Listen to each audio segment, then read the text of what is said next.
अस्सलाम वालेकुम व्यूअर्स, मैं हूं बाजी परवीन हेल्थ और ब्यूटी टिप्स के तमाम वीडियोस को देखने के लिए हमारे यूट्यूब चैनल को सब्सक्राइब करें और बेल बटन आइकन को प्रेस कीजिए। Welcome back to my channel Baji Parveen health and beauty tips से खुश आमदीद। नाज़रीन, कैसी हैं आप? उम्मीद करती हूँ बिल्कुल खैरियत से होंगे। आज की इस वीडियो में जिन लोगों को मैदे में अल्सर होता है उन लोगों के लिए आज मैं कामयाब नुस्खा लेकर आई हूँ। सबसे पहले तो मैं आपको ये कहना चाहूँगी कि जिन लोगों के मैदे में अल्सर होता है वो रेड मिर्च का इस्तेमाल बिल्कुल ख़त्म कर दें और काली मिर्च का और नमक का इस्तेमाल करें। नमक भी बिल्कुल कम आपने इस्तेमाल करना है, जब भी आपको ये दवाई फ़ायदा देगी।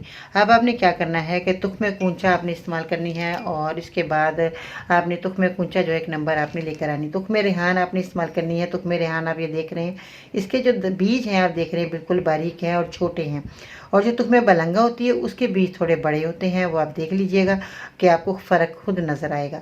इसके बाद सौंफ का आपने इस्तेमाल करना है और छोटी इलायची 2 अदद आपने इस्तेमाल करनी है, जो मैं आज आपको बताऊंगी। पूरा नुस्खा आपने ध्यान से सुनना है और इस पर अमल करके आपने इस नुस्खे को मुकम्मल तैयार करके अपनी इस बीमारी को दूर करना है, जो कि बहुत ज़्यादा मैदे के अल्सर जिन लोगों को होता है, कुछ भी खा पी नहीं सकते, बहुत ज़्यादा दर्द होती है, तकलीफ़ होती है, जलन होती है। दही का इस्तेमाल करें, केले का आप इस्तेमाल करें। अब आपने नुस्खे को बनाना कैसी है, सबसे पहले तो आपने क्या करना है, तुख्मे कूंचा और तुख्मे रेहान ये दोनों चीज़ें जो हैं आपने हम वज़न लेकर आपने इसको पानी में मिलाकर थोड़ी देर रखें, फिर आपने पीना है। सुबह शाम आप पियेंगे, यानी कि अगर आप 50-50 ग्राम दोनों चीज़ें लेकर आते हैं, इसका पाउडर बना कर रख लें, थोड़ा मोटा मोटा कूट लें। इसको आपने जो तुख्मे रेहान इसको नहीं आपने कूटना, बस आपने तुख्मे कूंचा को आपने थोड़ा सा मोटा कूट लीजिएगा, फिर उसके बाद आपने इसको नुस्खे को इस्तेमाल करना है।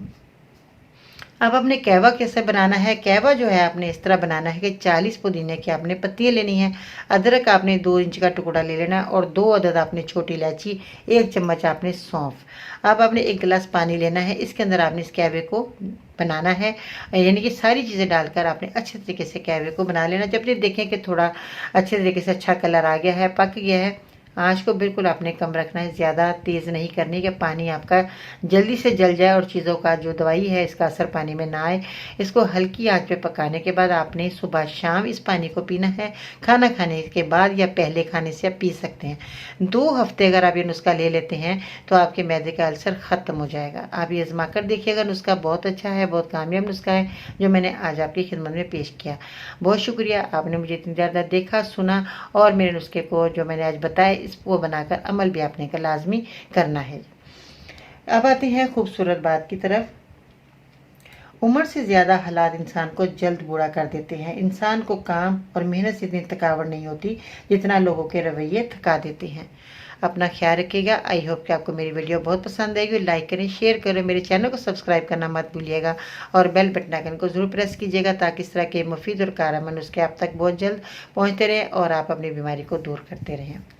इसके साथ ही बाजी बन को इजाज़त दीजिएगा। इंशाअल्लाह ताला ज़िंदगी रही तो फिर मिलते हैं नई वीडियो में, तब तक के लिए अल्लाह ने के बाद।